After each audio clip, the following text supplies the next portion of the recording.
What window would you like me to use for the, which layout would you like me to use for sharing? Should I use the whiteboard area, or should I create a new layout?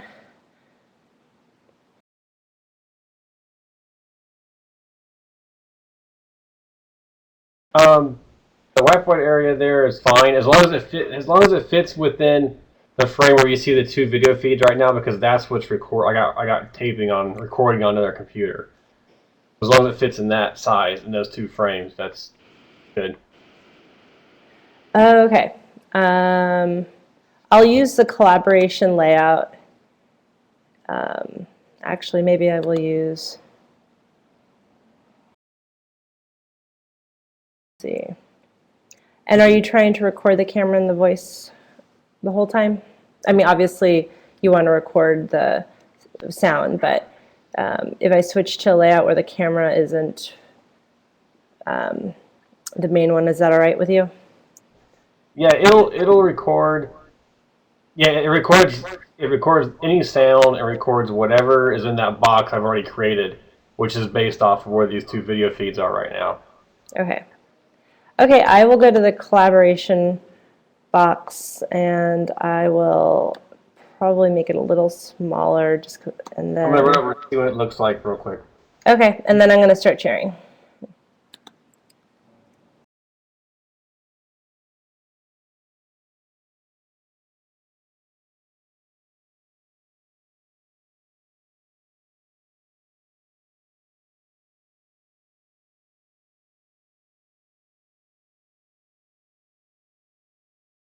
Okay, as long as the box stays the size you've got it, it'll be fine.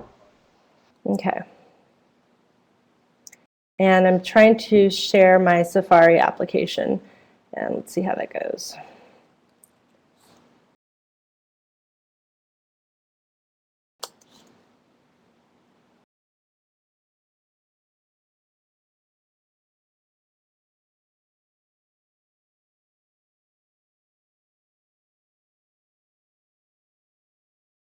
Can you see the Safari application right now?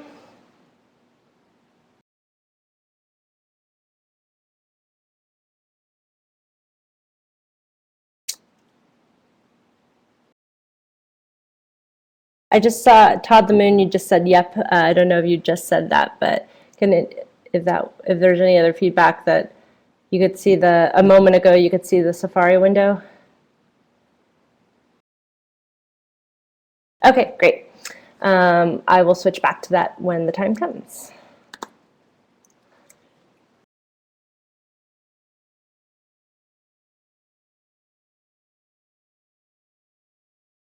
Yes, that was it. GLXP, thanks.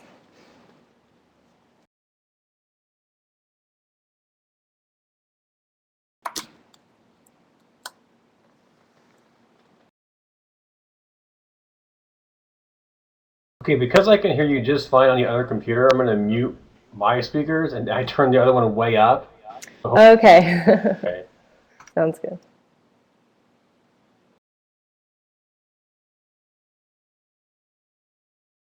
Oh, and it's 5:02. Great.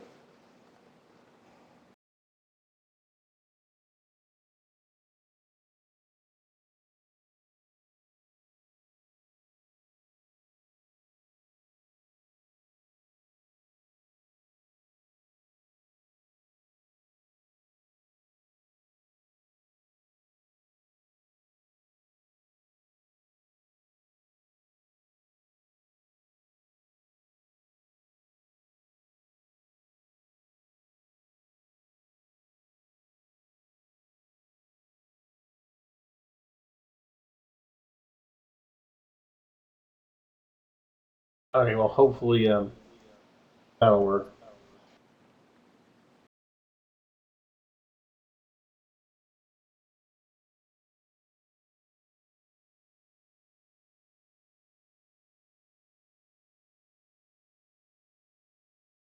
Okay, we'll give folks a few more minutes to sign on. Sounds good. That's good, Heather. Thanks. A little bit of an echo. Okay, anyway, yeah, we're having some odd technical issues this evening, or for some reason I hear like every other word Delia says, but if I go to any other computer, I can hear it just fine. So I've got my colleague next door with her computer cranked up so I can hear myself through the wall, which actually tells you something about the quality of the walls here at LPI. Um, so welcome everybody to tonight's webcast with Delia Santiago from NASA Ames in California.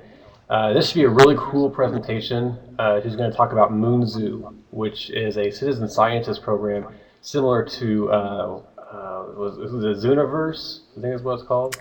Galaxy Zoo Galaxy is Zoo. the predecessor. That's it, Galaxy Zoo, where people actually like help out astronomers by picking out galaxies of different types and other kinds of features. And it'd be a similar thing with MoonZoo, so I won't say too much. I'll let her tell you more about that. I do want to mention though on the MyMoon website, we have now one of our videos when the MyMoon squirrel Chuck was at South by Southwest and we interviewed 6 different bands, and one of those interviews is now up on the MyMoon YouTube. If you go to the MyMoon website, click on the YouTube spray paint, it'll bring up the page with the videos on it. There's a interview from South by Southwest. Soon we'll have an interview from the Lunar Planetary Science Conference, and we'll actually be releasing videos about one a week for the next couple of months. Well, next couple month or so. So those are some of them are really funny. Maybe make sure you check those out when you get a chance.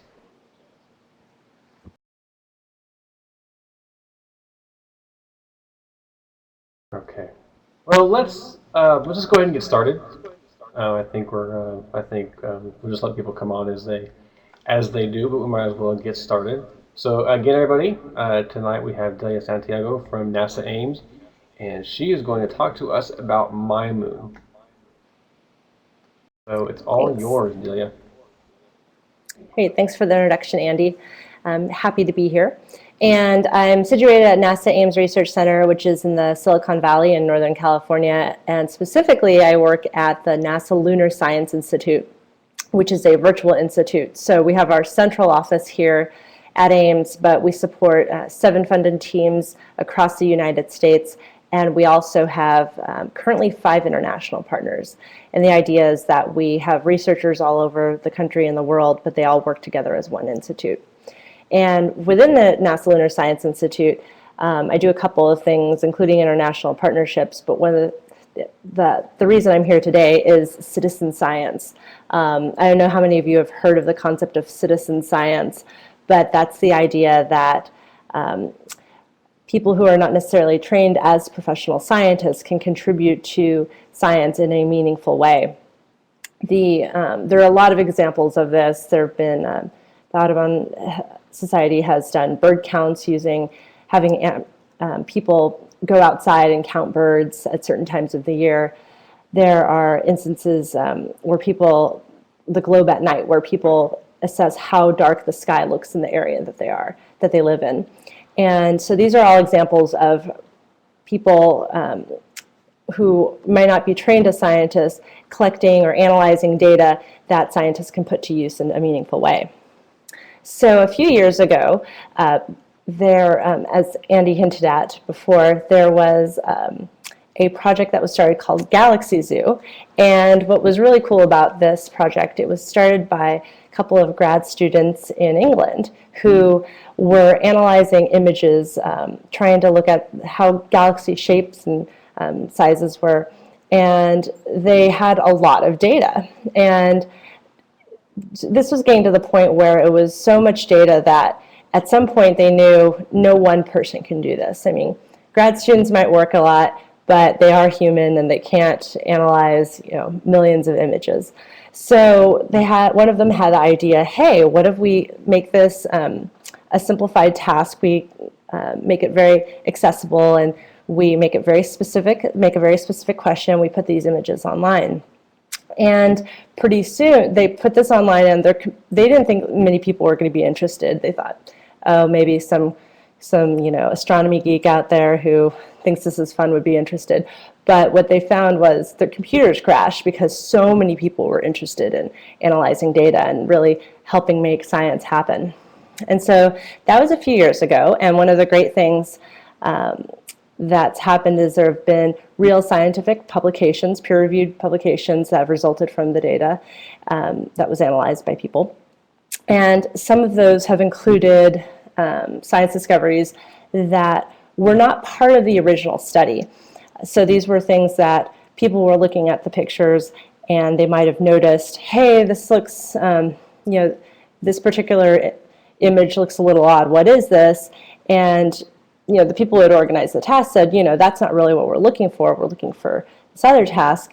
And the people who were analyzing the images were like, hey, this is interesting. I want to look more into this. And so I like to refer to these as serendipitous science discoveries. And so there have been numerous papers published from the work, both along the original designs of the project and unexpected.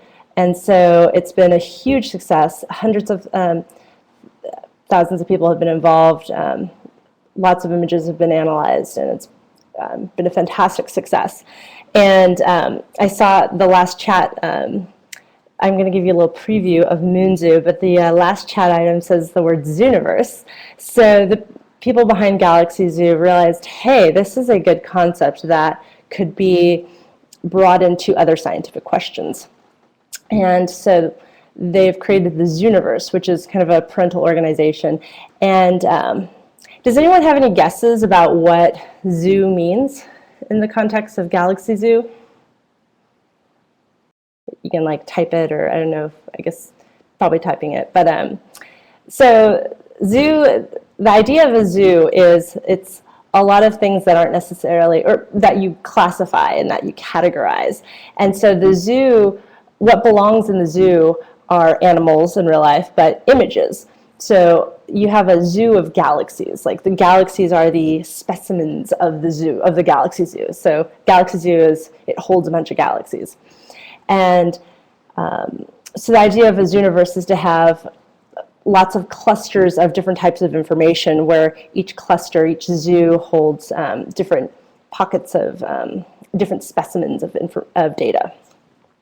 So I work at the Lunar Science Institute, and I came here in January of 2009, and was very excited about citizen science and having something happen within the lunar science community and getting the public involved in a meaningful way, very personal, engaging way. And I heard that I happened to serendipitously met some scientists who were starting up a project with the Galaxy Zoo team. And they were just starting this up. And but they had known the Galaxy Zoo crew and were very excited about the idea of lunar citizen science. We're getting so much data from LRO, the Lunar Reconnaissance Orbiter. And of course, there are other missions as well, but particularly LRO has, I don't know if folks can still hear me, but let me know if you can't. But there's lots of images of the moon that are very high resolution, sometimes, sub-meter resolution. And how are we going to look at all this data? You can have computers look at some of it, but it's not necessarily the best way to analyze data. So MoonZoo was born, and we got involved with that pretty quickly and have been involved in a couple of ways.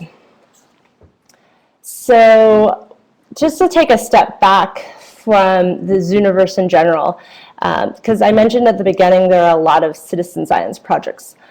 Specifically, the Zooniverse is looking for define citizen science within their world, the Zooniverse world. There are 3 qualifications. It should be something that contributes to the scientific literature. So it's definitely purpose-driven, real science is being accomplished. This is something that should be accessible to everybody, so you should only have to have a computer to do this. And I realize not everybody has computers, but the idea being that that's the baseline. You don't necessarily have to own a fancy telescope or or be a student in a certain program. The idea is anybody around the world who is able to access a computer can do these projects, any age, as long as you can access this. And the third qualification is that this task is best done by human beings. So it's not just being crowdsourced for the fun of it, or solely as an outreach project, which it certainly accomplishes very successfully. But humans actually do these tasks better. So with the Moon, they have had crater counting programs before, but they don't really, they're not necessarily reliable. Like you still always want a human being to be looking at the images. And so MoonZoo fulfills all those qualifications. So why don't I start to do a demo, and then I can continue to chat through that.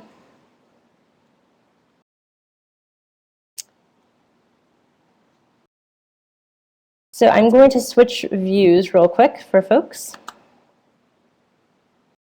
And sorry to lose someone. Sorry to lose you, Pat. And I'm going to share, I'm going to just do this in Safari. So actually, if I can let folks know, you can try this website out.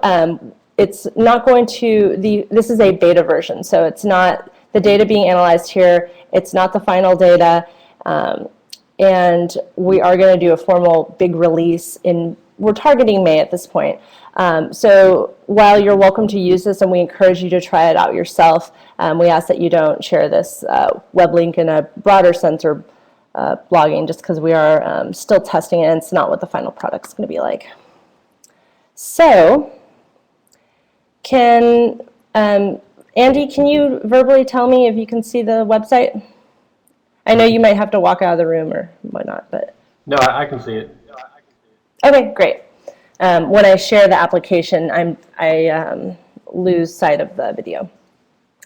So this is the MoonZoo beta website, and the website, I don't know if you can see the URL, but it is moon.zooniverse.org, and Zooniverse is ZOONIVERSE, and that's .org. So I already logged into this, but just so you know, if you're already a member of Galaxy Zoo, you can log in with the Galaxy Zoo login. So what's one of the great things is that you can go through all these projects with one login. So the MoonZoo is starting with 2 tasks initially, and we have some other tasks that are going to follow in the future that are interesting as well. But for now, we're focusing on 2 particular tasks. We have a crater survey. And it probably will be a slight delay from my voice. I believe the sharing is a little bit slow. So this is the crater survey tool. So these images, I'm not quite sure these particular ones, they're test images. They shouldn't be the LRO ones. They're pretty low resolution at this point, but they're just for testing purposes. And you can see you have the crater selection tool up right. And the first task is to mark craters. And this one has a lot of faint craters. But you note that you center the entire, you center the crosshairs. You don't start at the edge, so that's actually a quite helpful thing. And there is a minimum crater size. So the crosshair circles that I'm using is bigger than, say, this crater. And the idea is that I'm not supposed to mark that crater at this point. So this image doesn't have a ton of craters right now. This is for the sake of illustrating just some more markings, and that could be a mound, and there's actually a tutorial on this, but part of the idea is that it is kind of hard to see, depending on the lighting, whether something is a crater or not, and that's one of the reasons humans are going to be very helpful to this. But I'm going to just mark some extra things just so you understand how the labeling goes. And then see this little exclamation mark says interesting features. So I'm going to say that these little light spots are very interesting. I'm going to say they're an interesting linear feature. I'm going to call it a crater chain. I'm not actually saying that's the case, but I just want to demonstrate how to use this tool. And then the other thing is they want to know how boulder filled these craters are. So these particular craters aren't particularly bold. So I would click that, and then I would say, there's no craters there. And then I would submit that. And it asked me to check everything, and I'm going to say, yes, I really like that. And one of the cool things, too, is that you can label. So now I'm on to the next image, and I can label that. One of the great things is that you can mark your favorites with right here. And particularly with the LRO images, they're going to be really high resolution, beautiful images of the moon. And you're going to be able to say, what your favorites are. And we have some future plans of importing that into like a moon tour of sorts. So these are, first level features at this point. So this is crater counting, and this has been done before. There was the Mars High-Rise Click Workers. Some other projects have done this before. And we have some additional activities as well. This is a fun one called Boulder Wars. And the idea here is thinking about landing sites for anything on the moon, be it a rover or human. And you want to ideally land in a place that doesn't have a lot of boulders. And so you'd be shown two images and say, this one has more boulders. And the idea is that you're going to have a spectrum of images from most bouldery to least bouldery and have a kind of index of the surface. And if you go to the site now, I just want to point out that there is also this how to take part button. And there's a little tutorial, and it goes more into depth about how to label things in the project. And I don't believe my MoonZoo is working now. Occasionally this feature works, but not at the moment. So I'm going to go back to Adobe Connect, but I just want to again point out there's a crater survey and there's boulder wars at this point.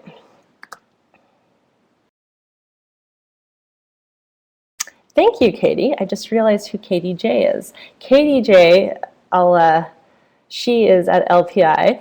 I'm assuming this is the right Katie J, and is one of the founders of MoonZoo and is a very awesome lunar scientist.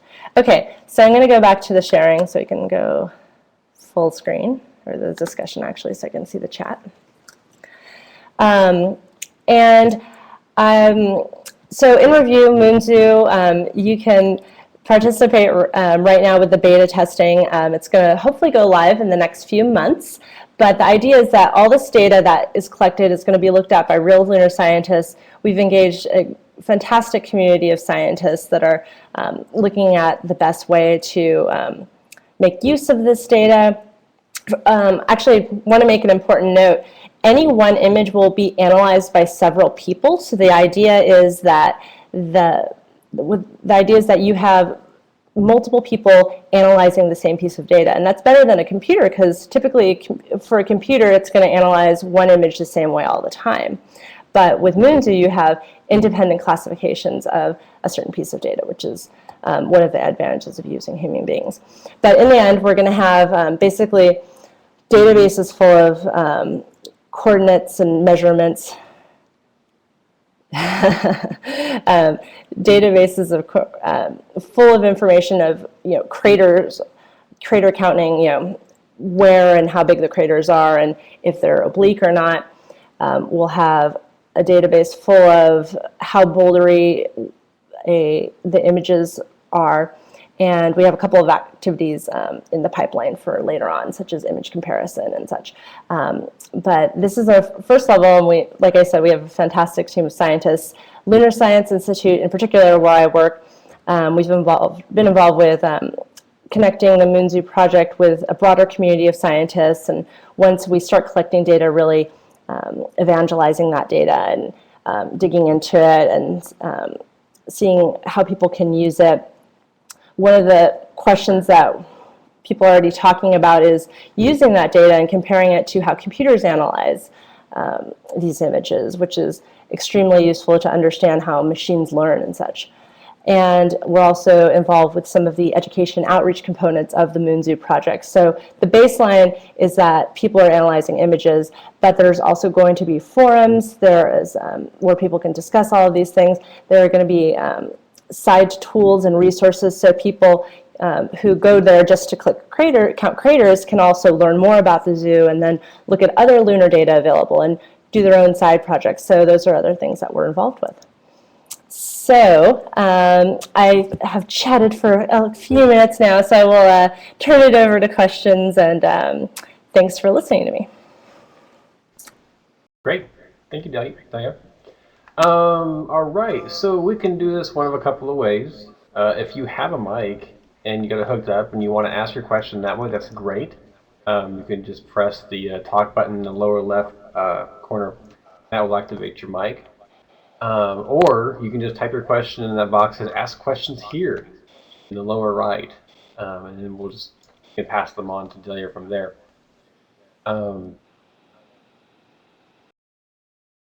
Actually, a few questions came in ahead of time. Oh, yes. Through our email through MyMoon, so I'll ask one of those while we're waiting. This is actually a question I was wondering myself: is how do program scientists view the role of citizen scientists in projects such as this? That's a great question, and I think that it's a mix. I think there are certainly scientists in general who are very open to the idea of crowdsourcing, crowdsourcing being where multiple people, including not necessarily career professionals, contribute to a problem, to solving a problem. And certainly people are open to that. There are definitely people who are, I think, more skeptical in a healthy way, because they believe, this is a very trained task. This is a task that is mostly for trained professionals, and they might question, well, what are we going to get? And I think, we don't really know until we try that, and that itself is an exciting scientific venture. But I think people are definitely open to it, especially because Galaxy Zoo has been such a success. So it runs the spectrum, but I think in general there's been the proven success of Galaxy Zoo and other citizen science projects, so people are open to it, and I think once we get results, people will have a clearer sense of how people view the projects. Great. Dave asked a question. He was curious if you post the number of total images to be reviewed and the running tally of how many images have been reviewed.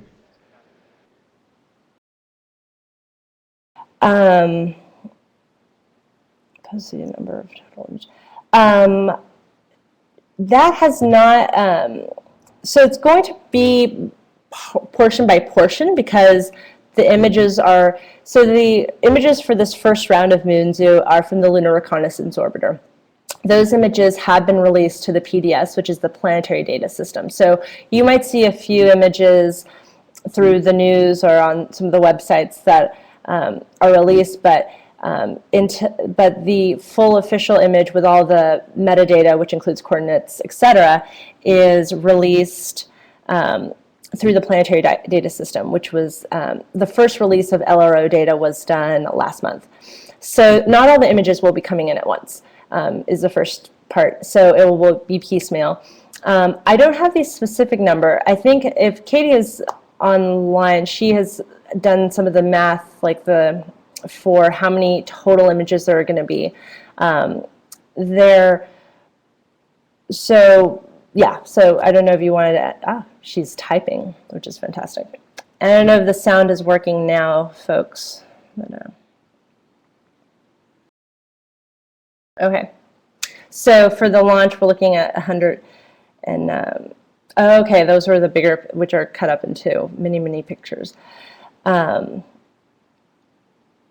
Great. So we need lots of participation. This is the main point there. So, and as far as saying how many have been reviewed, I don't think that had been done with Galaxy Zoo. That's something that we might consider. Some of the images will be, the images ideally are going to be reviewed by multiple people, so that that would factor in. But I believe that nominally the images are going to be randomly assorted. So so that's also a factor. But at this point, I don't believe the current tally is going to be shown, but we can look into doing that. I think that's actually a really interesting idea, so that people kind of have a motivation of how many more are left. And I'm reading Todd the Moons. Any idea? Oh, got it. The idea is in May at this point, and there should be a good amount of publicity about that. And I'm sure I don't know how you interact with My Moon, if you follow Twitter or whatnot, but I think the lunar community in general will all be pretty chatty about it when it's released. But it's being targeted for about 2 months, in about 2 months. Yes, we will get the word out on that as soon as it does on My Moon. And just to put Todd the Moon into some perspective here, Todd the Moon is actually the moon. So that's why he refers to all these peeping Toms looking at. Thank you Todd for the the Moon, perspective. on Is this Twitter. Todd? No, this is like a model of Todd. Exactly, as in the model of Todd behind you. So that'll put that in a little bit of a context. Okay. I was a little confused. Day, I had a chance to go through the beta version myself, which I thought was really cool. But I noticed that it says not to worry about craters that are smaller than that circle that you use to select them. Why is there that lower limit? Part of that is because if there's too much to analyze in one image, people won't do it, or they won't do it thoroughly. So that's one reason. And yeah, I mean, that's a main reason, is to keep that constrained. And I think, I mean, there's also questions of what size you're looking for, and you're not going to know the resolution that you're looking at, I think, and that's partially to avoid any bias of what you think you should be seeing. But yeah, that is one big reason, is just to control, so that people don't have 40 craters to be labeling. I wondered if maybe some of it had to do with, maybe those might possibly, some anyway, might be secondaries, craters, and that's. That is I want to say that is an issue, and that's something that's essentially, it's not being addressed at this point. It's known, but it's not, that's not something that's being distinguished with this particular activity, but it is in the minds of the people who are behind this. Okay. And looks like we got maybe a couple more questions coming up. Maybe. Here's another one that came in earlier. This actually came in from a 6th grade student in Statsburg, New York. Says she enjoys science and art, and she's curious, what is your role as digital science strategist at NASA? So a lot of what I do doesn't fit into a traditional job description. People think, you're a scientist, or you're a writer, or you're a manager, or you are a teacher. And what I do crosses a lot of those places. But a very common thing is that it involves where science and technology meet. So part of what I do is very similar to what My Moon does, is helping connect with people on the internet, and connecting science with the public through online mediums. Another part of my job is working with the scientists and helping them use online tools to work together and to collaborate. And the kind of epitome of all of this is, I would say, supporting citizen science and helping think of ways that where the digital world interacts with science, and how those are very intimately tied at this point. And so digital science, think of how science and how scientists use computers, and how that is essential to their work, and helping that be more effective. So and what new things can be brought from that. We didn't have wide use of computers even 30 or 40 years ago for many scientific disciplines, but now that we have computers, how can that benefit science? And I think citizen science is a perfect example of how the digital world can supplement the scientific world. And Katie.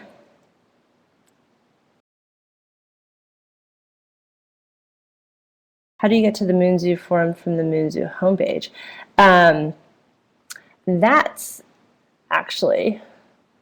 a good question, and to be honest, I do not know that, and I don't know if that was rhetorical because I'm going to assume you know that question. There is, KDJ is typing. Oh, well, this is interesting. I actually was wondering that same question. We can take that. We can look into that. I think that would be a good thing for us to look into. I think at this point, for reference, the beta testing has been fairly close, so people who got the URL knew somebody to forward input back into. But now that I do think it's a good idea to have something obvious on there. So I will look into that. I'm going to write that down right now. There is the Zoo, I mean, for reference, a lot of the people who work on Galaxy Zoo also work on MoonZoo, so typically the feedback pathways are similar between those, but I think it's probably best if there's something obvious for people who don't know that. So.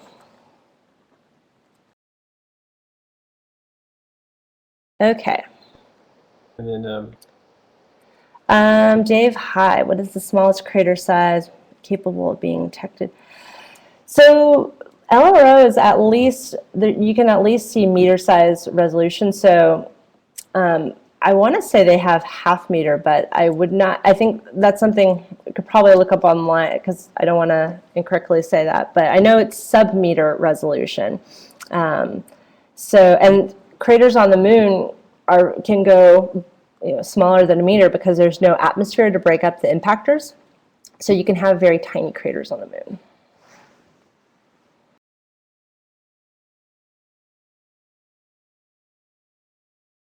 Okay. Anybody else out there got a question for Delia?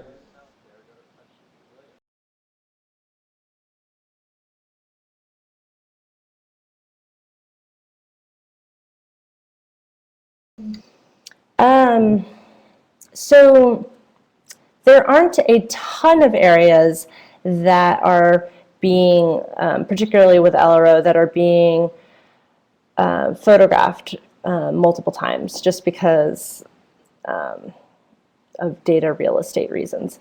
However, the poles will be, because it's a polar orbit, so the poles will be imaged multiple times, presumably from different sun angles. So that will be an interesting exercise in seeing similar images or similar craters, similar areas from different sun angles. But that's a very good question.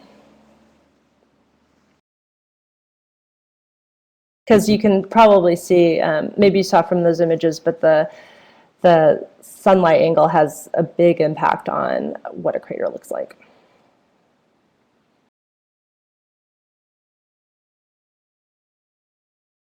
Delia, perhaps maybe you can you comment on why the crater counting? Well, why are we counting craters? That's a great question.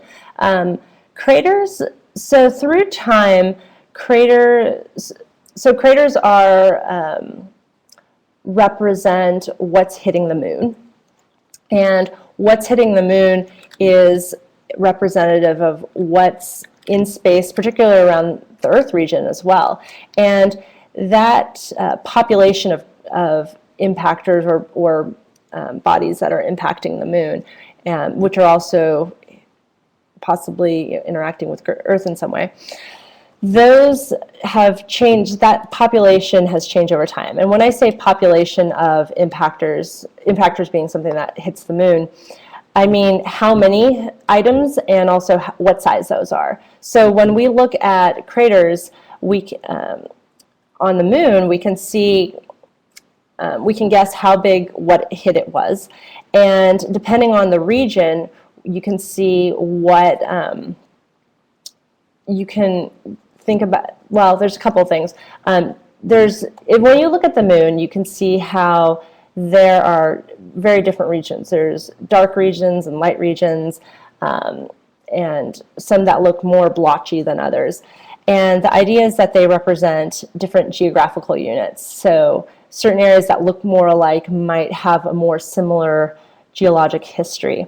And by understanding what the crater patterns are, we can better understand how those layers were formed, how those areas were formed, how their cratering happened in relationship between each other, what craters might have happened first, and that sort of thing. But the idea is that you're understanding what's hitting the moon and in what sequence, and that helps us understand in the long run, when did we have more impactors in the solar system? And that certainly affects Earth as well. But by understanding that, we understand kind of the history of the solar system and how the solar system evolved. So. Okay, thank you. Anybody else out there have a question?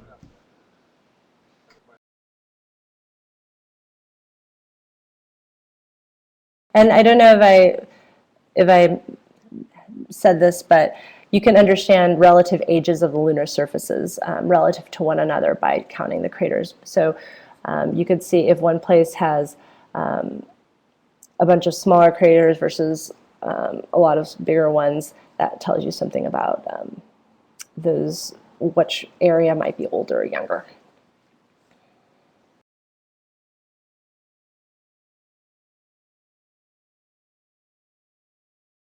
Well, tonight seems to be a fairly quiet group.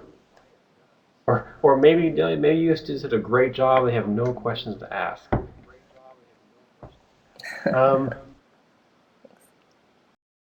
Well, if nobody has any questions, I guess we can wrap this up for this evening.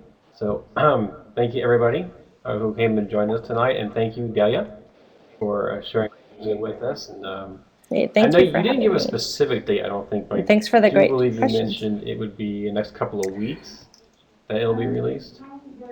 Probably we're targeting May, but we don't have not ready to give a set date at this point, but targeting May. So, and thanks for all the great questions, and I hope you guys join and contribute and let us know what you think. Yes, and as soon as we know when that gets released, we will we'll send a blast out through MyMoon and through our Twitter account and our Facebook group and all the good stuff. So thank you, everybody. We will probably in another 2 or 3 weeks possibly. We're still working on getting some more speakers for our webcast. So just keep watching the MyMoon site. Keep checking the Facebook group, or you can of course follow MyMoon on Twitter. It's MyMoonLPI. You can follow me at MyMoon_Andy. You can follow our IT developer, the guy who designs the website, at MyMoonAlec, ALEC. Pretty funny stuff come from him. And you can also follow the MyMoon squirrel Chuck at LunaChuck, Luna CHUCK. And of course, our good friend the Moon, Todd, as he is now called. You can also follow Todd on Twitter at Todd the Moon. So anyway, so thank you very much, everybody. And like I say, keep watching MyMoon for our next webcast time or date and topic. So, till then, good night. Great. Thanks, everyone. Thanks for joining.